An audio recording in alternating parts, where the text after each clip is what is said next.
Alright, so I wanted to make this video because I didn't see too many people make a video about Hyrule Warriors Age of Calamity in 2022 or 2023 now, but I just wanted to make a video about the update on the performance for anybody who was hesitant on buying the game and they just want to see how much better the game may have gotten, if it's worth the price, if it's worth playing, and I'm gonna go over that here right now. What's up everybody, this is Supreme King back again with another video, and I just want to touch on Hyrule Warriors Age of Calamity. This was a game that I was, hesitant on playing for a really long time only because of its performance issues at launch, and I didn't know if they had a nice patch update for it, if it was going to run a little bit better than the way it was before, but I'm pretty sure Nintendo was going to do a patch update, and so when I did get the game, it did have a patch update. That was something that I want everybody to be aware of when you do play it for the first time. There is a download you can use if you have Wi-Fi. I just want to show you a whole lot of gameplay here of me just playing the game. So it's targeting 30 frames, it's not locked at 30 frames. I can tell you right now that it will dip into the 20s, but from the footage that I saw when the game first came out, it was dipping as low as into the teens and into the single digits, and it doesn't do that for me. So I can give you that assurance. If you are on the fence, you should not see this dip past the 20s, and even though that does sound a little bad overall anyway, it's still, on the Switch, and it's only so much the Switch can do, unfortunately. But I will tell you, I am having a fun experience with this. I am at the point where I'm finishing up this game, and by the time this comes out, I will be finished with the game. So is it worth $45 to $50? Maybe not if you're really on the fence and you just want to go straight into, like, let's say Breath of the Wild 2 Tears of the Kingdom. Basically, I will tell you, if you are going into playing Breath of the Wild for the first time, you should play that first and then play Age of Calamity.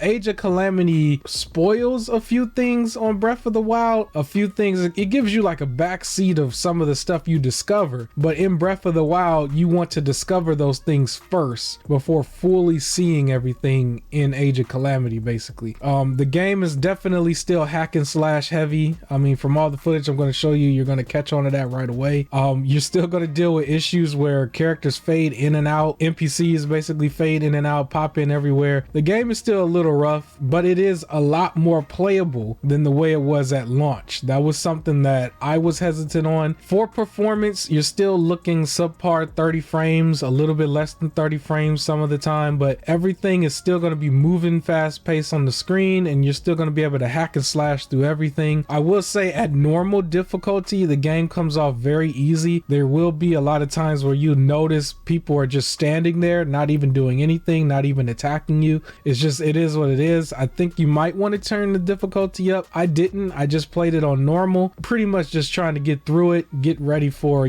Tears of the Kingdom. I'm very much still invested in the story that it shows on this game. I will tell you, the game itself has a lot of cutscenes, and they are fully voice acted, and I think that's really big for this type of game, because with Breath of the Wild, they didn't heavily rely on voice acting. You still had your cutscenes here and there, but a lot of stuff was just with the dialogue and text dialogue. Age of Calamity still used text dialogue, but they lean more for the voice acting throughout the game. Plenty of side missions that you can do. I actually didn't choose to do any side missions because the game is a little bit repetitive. You're going to hack and slash the same monsters for the most part. Lionel is like the only boss fight character that you are not going to hack and slash really easily. He takes a little bit more damage. The same thing goes with some of the trolls, some of the Ganons. If you've played Breath of the Wild, light spoilers, some of the Ganons that you've played from the Divine Beast are showing up back here again, and you play them in a different type of boss fight since you're playing Hyrule Warriors. Those are some of the highlights of the game, the parts that might be a little bit more difficult compared to the other parts. But I will say, if you play with this one character, Urbosa is like a beast. she is a beast. She is a beast. I recommend, if you were on the fence, if you still just want to wait for some type of sale, definitely still wait for the sale and play this game and play with her. She is an absolute monster in this game, way better than Link in my opinion. I know that might be crazy for people to say, but hey, she really is. I've never seen somebody just go through so much, like just go through the whole board, everybody there in a matter of seconds. And you know, when she does her lightning move where she snaps her fingers, she does the Thanos snap and it just takes out the entire area. It's so satisfying playing with her. She is not going to play with you. She is here for her business and I enjoy it. I like it. You know, she is definitely the biggest highlight of the game for me. Is one of the main characters that I play with outside of Link and a couple other characters. She is like the highlight, like the highlight. So definitely play just to get a taste of her power. Tears of the Kingdom is around the corner. If you saw the video that I put out right before this, my top 5 games that's coming out in 2023,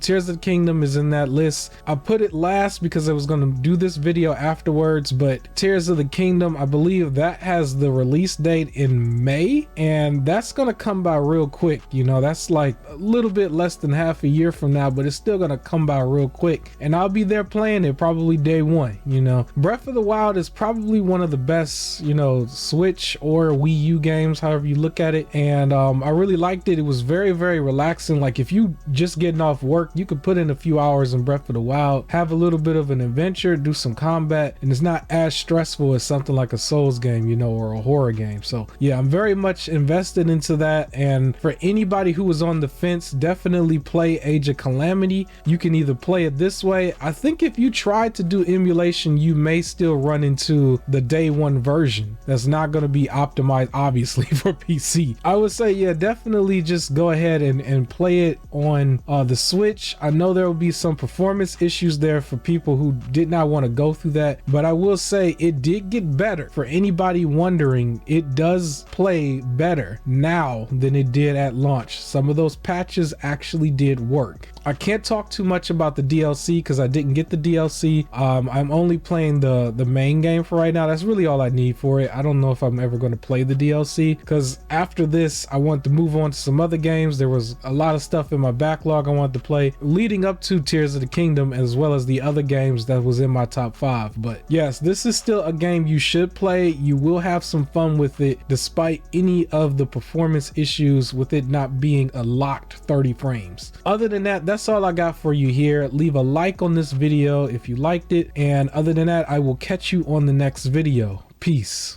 What's going on, everybody? This is actually a quick part 2 to the video. I'm going to attach it to it. I'm not going to make it completely separate. I just wanted to say, as of that recording before, I recorded in probably like three or 4 days ago, but now I actually completed Age of Calamity, the base game. I'm still not going to touch the DLC. I'm satisfied with just the base game for what it is. It is a little repetitive, but I really still enjoyed my time with it. And I just wanted to mention a few things that I missed. One of the things is that this is actually not a prequel. I think I said that in the actual video before, but I probably edited out majority of me talking about that because it's technically misinformation. If I didn't, I'm just going to correct myself now. It is actually not a prequel. It's completely separate timeline. This is an alternative from Breath of the Wild. Basically, once you get past the story, you'll realize because of this game, the events that happen in this particular version, you actually don't need a Breath of the Wild story. It wouldn't even come up. So yeah, this is a completely different story. And I mean, not completely different, but just certain things happen to change the events a little bit. It's almost like Avengers Endgame, where you take a certain character back in time and then they, you know, change a few things to alter their future. Something like that.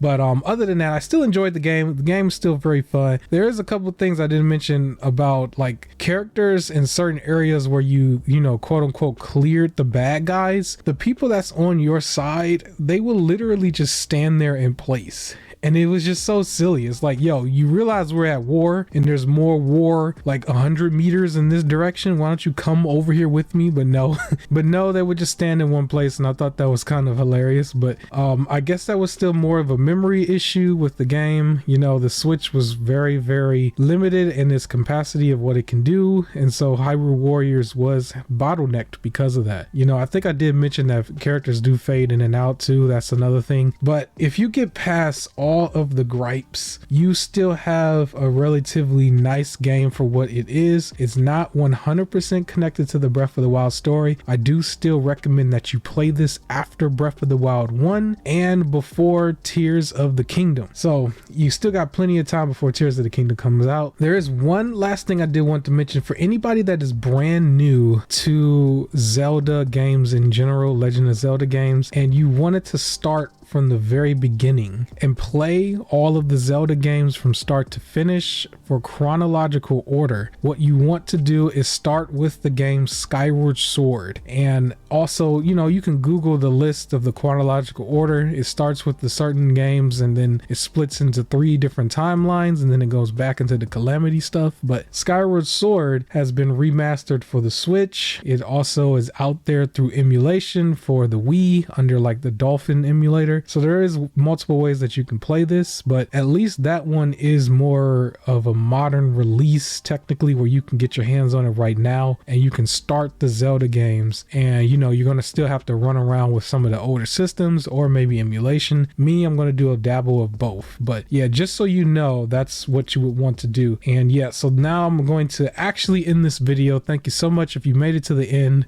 Thank you for that, and I will catch you on the next one. Peace.